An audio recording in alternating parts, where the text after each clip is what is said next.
Alright guys, today's mini lesson is all about putting your outline in motion.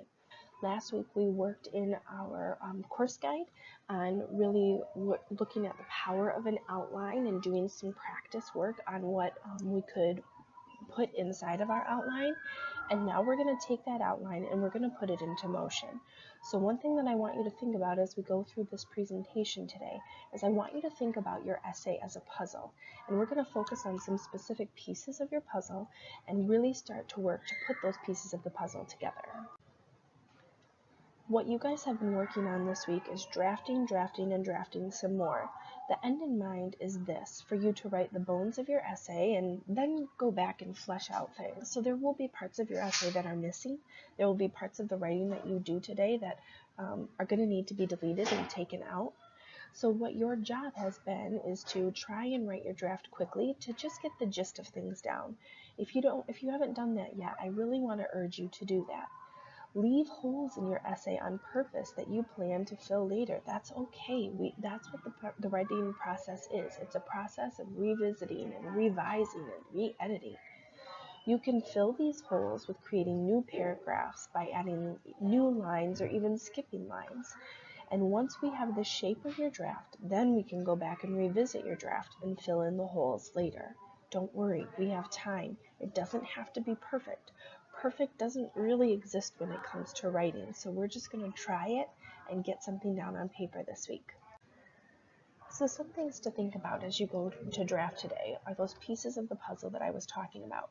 One of the pieces of the puzzle that we're going to talk about is the hook. The hook grabs the attention of your readers. It really kind of says, hey readers, I've got something that's worth hearing. Why don't you come along with me and check it out? So your question that you need to be asking yourself during your writing process is, what are you going to use to hook your reader? So I have a graphic organizer here that kind of helps us understand what makes a good hook. And there are 4 key things that I want you to remember. Number 1, a good hook could be starting with a strong feeling or an opinion. With this, you let your reader know where you stand right away, and you do it in a strong, emotional, using a ton of adjectives kind of way. Another way that can make a good hook is to start with a question. This will get your reader thinking about the piece right from the very beginning, your piece of work right from the very beginning of it, so they don't have to think and wonder, what is this essay about? Another thing that can make a good hook is to start with an interesting fact.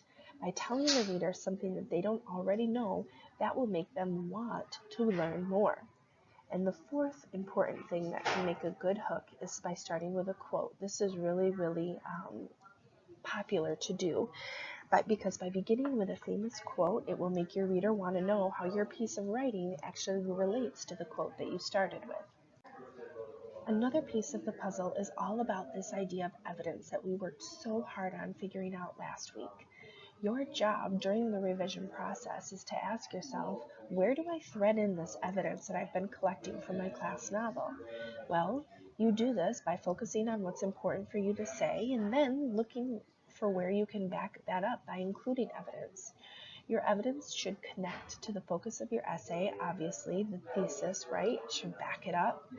And then you will thread the evidence mostly in the body paragraphs, but there will be some in the introduction and some in the conclusion as well. And check out ways to introduce the evidence in your essay on the next slide coming up. All of these are ways that you can talk about your text inside of your essay.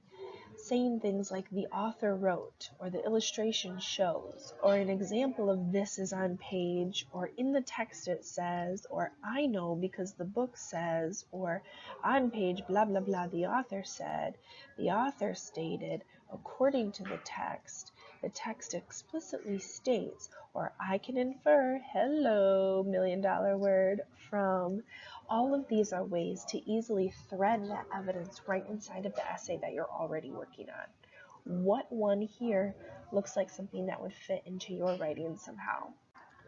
And don't forget about transitions, guys. Transitions are another piece of that puzzle that we talked a little bit about early on in the drafting process.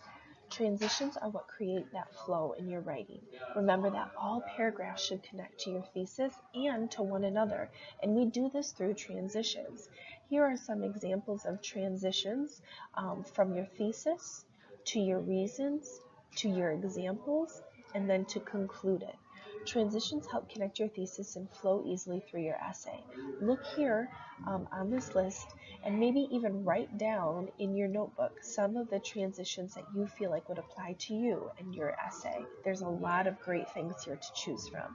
And if you're ever stuck, always go on Pinterest, and you could always just type in transitions in writing for middle school to find out more examples. And then one of the last pieces of the puzzle that we're going to talk about is the clincher, the thing that wraps up your essay. A clincher is a concluding sentence that summarizes the main ideas or feelings of that last paragraph. It is not a relevant detail in the paragraph, it's just what the readers end with. So try to be creative by turning the topic sentence maybe into a question, or humor, excitement, or maybe even a future thought. And then make sure you know that your readers, that your readers know that this is the end of the essay. That's what really makes a good clincher. So now it's your turn to draft, and draft some more. Today you will continue to draft either in your ELA notebook or in the Word document that you created yesterday. Go back and reread what you started yesterday. That's huge, guys. We can't keep adding on to a draft if we don't reread where we were before. Then I want you to continue writing, keeping in mind all of the pieces of the literary essay puzzle that we talked about today. If you need to edit, add, or delete anything from yesterday, do that too. It's okay to change what you have on your page. This is your chance to grow as a writer. So let's go and let's get started with drafting today.